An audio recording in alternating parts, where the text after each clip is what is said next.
Welcome to the Women's Football Show here on PLZ Soccer's YouTube channel. I'm Kerry Pollock, Alison McConnell and Cheryl Smith are here with me today.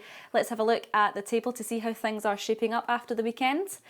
Glasgow City and Celtic neck and neck on points, Rangers tucked in behind in third, also level on points with Hibs in fourth, Hearts sit comfortably in fifth, Motherwell in there to make up the top six, Partick Thistle trail 6 points behind in seventh, followed by Aberdeen and Spartans, then in that relegation area Montrose, Queen's Park and Dundee United. Let's just remind ourselves of how the results went at the weekend.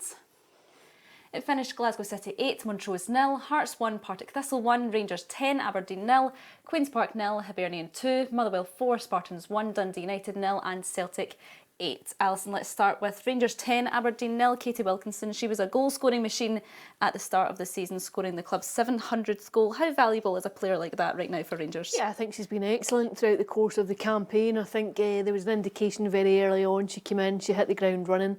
I don't think anyone will be overly surprised by the kind of numbers that she's posted.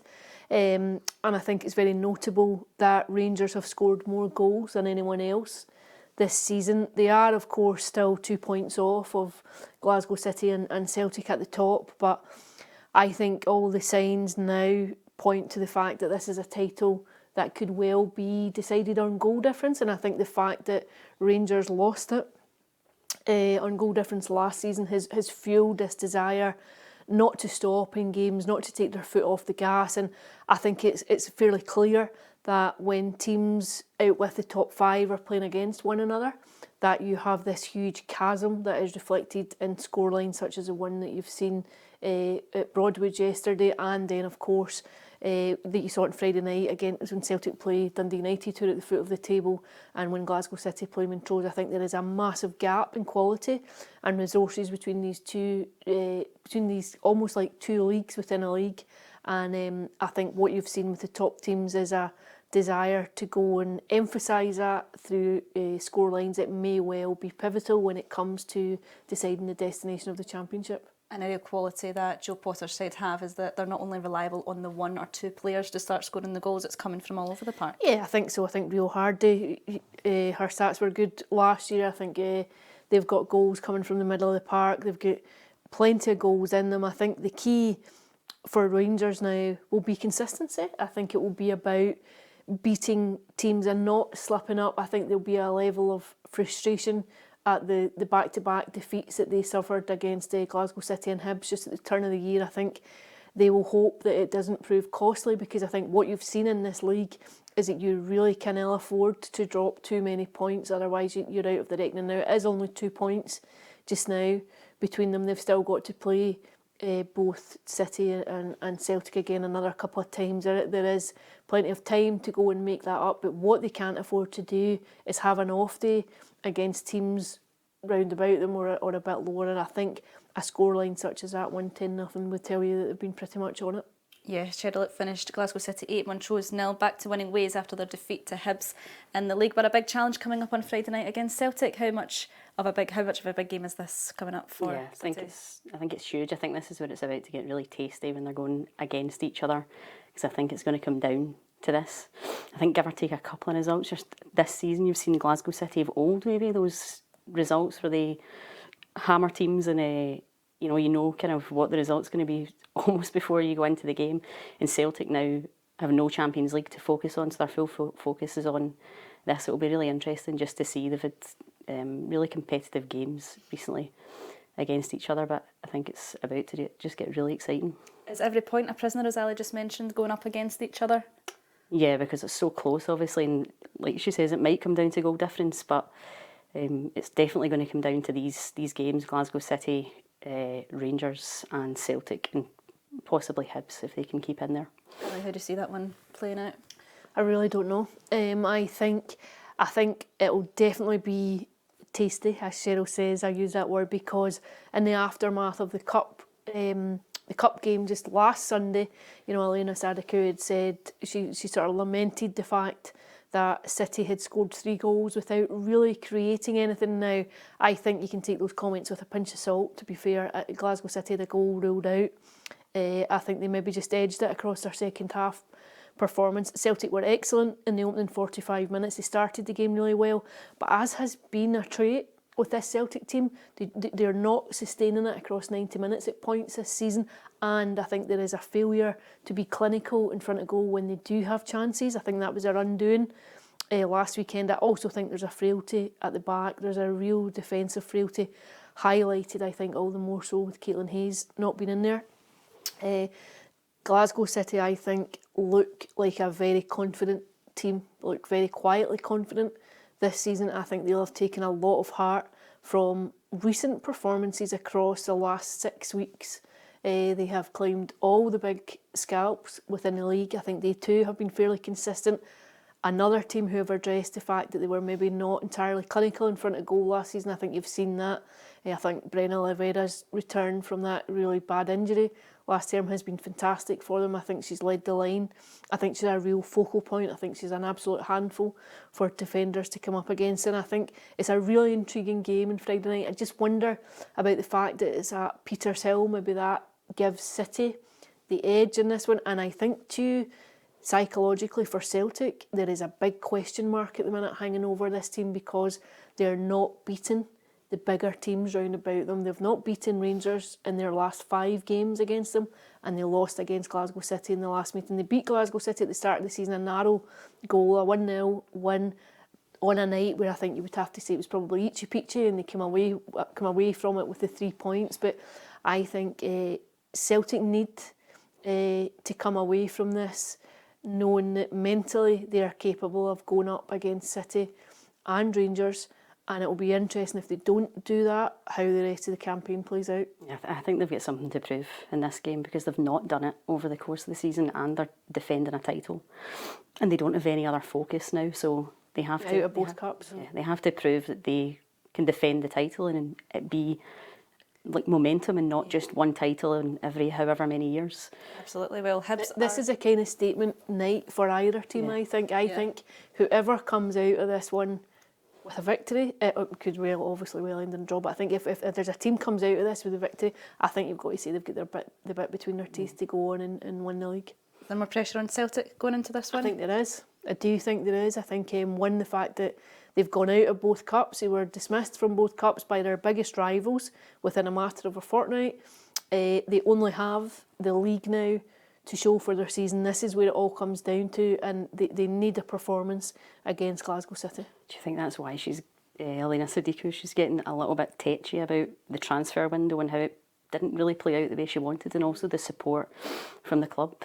She's doing everything she can to try and defend a title.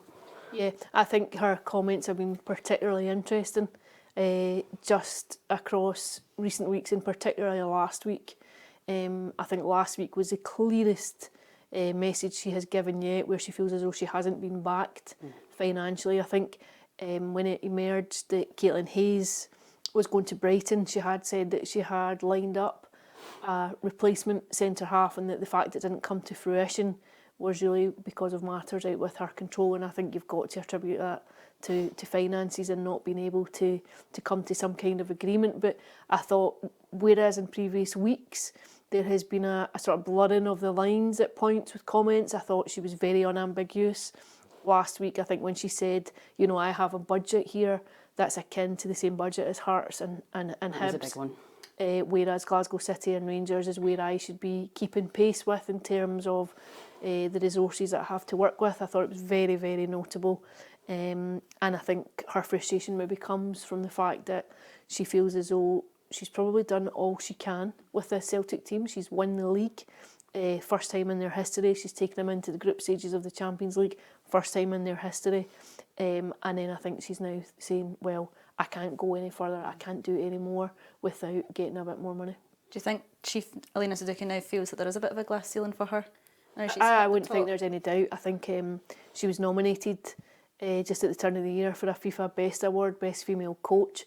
I think she will be afraid of hanging about Celtic too long if she doesn't have much more money to go and take this team further. And you'd have to say, what is taking them further? It's a very similar question that you could level at the men's team. I think going into the last 16 of the Champions League and going up against teams of the ilk of Real Madrid and Chelsea, who have resources that would significantly dwarf Celtic, I think the club would see that as probably punching above their weight, to be honest, to be getting there. They have to find a way to compete. So they have to turn up. Yeah, they have that's going to be the big question. How do you compete against teams that are so much better off than you? I mean, you are talking about playing your football every week in a league where half of the league, more than half of the league, is not professional. This would be absurd to some of the teams that they're going up against in the Champions League. Celtic's captain is juggling these commitments with a full-time job in accountancy, a demanding financial job, having to take time off work to travel.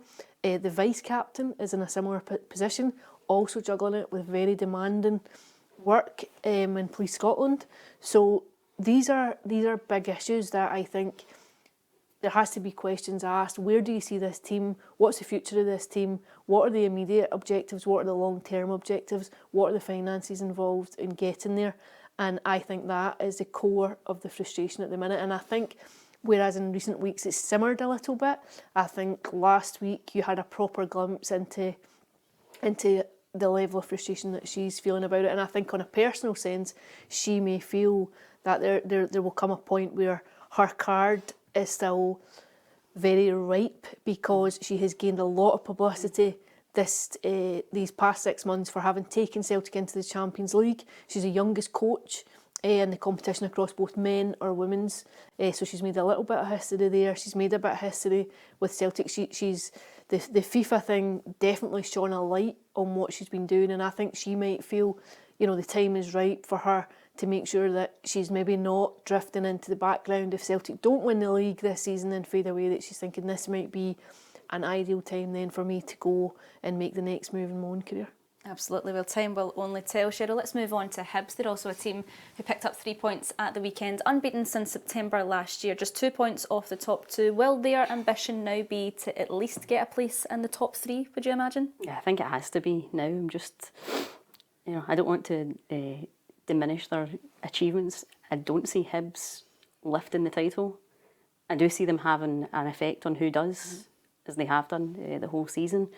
I don't know, I just don't think that they've got a strong enough, or as strong as a squad as Celtic and Rangers and Glasgow City have got, specifically Glasgow City and Rangers. So they'll be there and thereabouts. I just don't see them getting the top prize, but they've got to be proud of what they've done this season. And Elena Saduikou saying that Celtic have a similar budget to Hearts and Hibs, you can see the improvement on the pitch.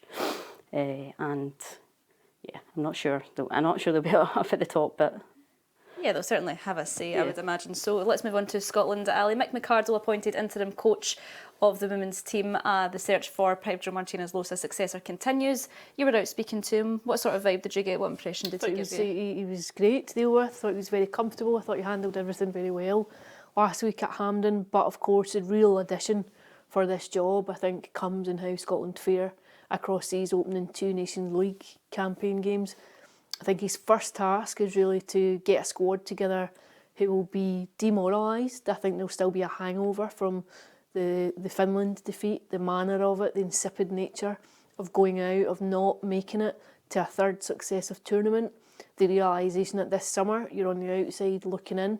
I think for a lot of senior players that will rankle, for the likes of Erin Cuthbert, for Caroline Weir, who are in dressing rooms where their colleagues and teammates will be talking fairly incessantly now across the next couple of months about looking forward to a tournament. I think it's a sore one to take. So I think his first job is to get them together, to try and rally them, to try and say, it's gone, you cannot affect it now. The only thing you can affect is what comes next, and of immediate note is this Nations League campaign. I think the Austria and the Netherlands, the game against the Netherlands is particularly tough. But what you need to see now from these 2 games, first and foremost, is a competitive Scotland. I think you want to see how they go out, how they line up, and what they can do. Can you see a clear kind of identity about what he's wanting to do, which is maybe quite a big ask given the short length of time that he's going to have to work with them. But I thought there was a boldness in his squad selection. I thought 9 players left out from that Euro squad who lost in Finland just in December. 6 uncapped players brought in, notably young players, the likes of Emma Lawton called up, Mia McCauley coming in to the senior team. I think it's very clear that he has quite a bold vision for the national team, and I would make an argument that the work he has done at elite level between under 17s to under 23s, I think he has to be a candidate for this job. Maybe not a big name, but I think how he comes through these 2 games will either strengthen or diminish his hand in that respect. Well, McArdle certainly believes that the team have to get over their Euro qualification heartbreak, and they'll have to do it quickly. Energy. I think that's the first thing, a positive energy. And it'll be difficult for some because they've, as you mentioned, they've got that kind of feeling from the last cycle, but certainly I bring positive energy, and the staff that work with me bring positive energy as well, so it will certainly be something that we'll look to support the players with, because it's not easy, but it'll be a quick turnaround in the mindset in that way. If we do see a change in performance in a positive note, Ali, will that get his name in the hat? I certainly think so. I think he has all the credentials that Scotland require at this moment in time. I think I was encouraged by the squad selection. I think it points to someone who's maybe looking at doing things a little bit differently. I think he also knows in depth a lot of the youth players that would be coming up on the fringes.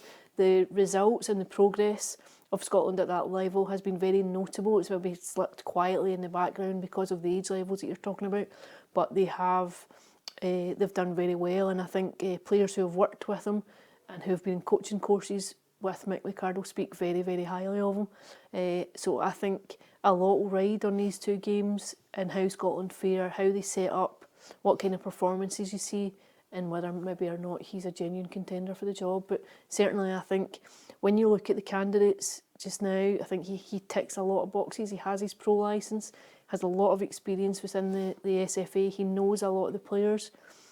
Interesting to see now. Did you get the impression, speaking to him, I know he wouldn't give much away in a press conference, but did you get any inclination that he has that in his plans?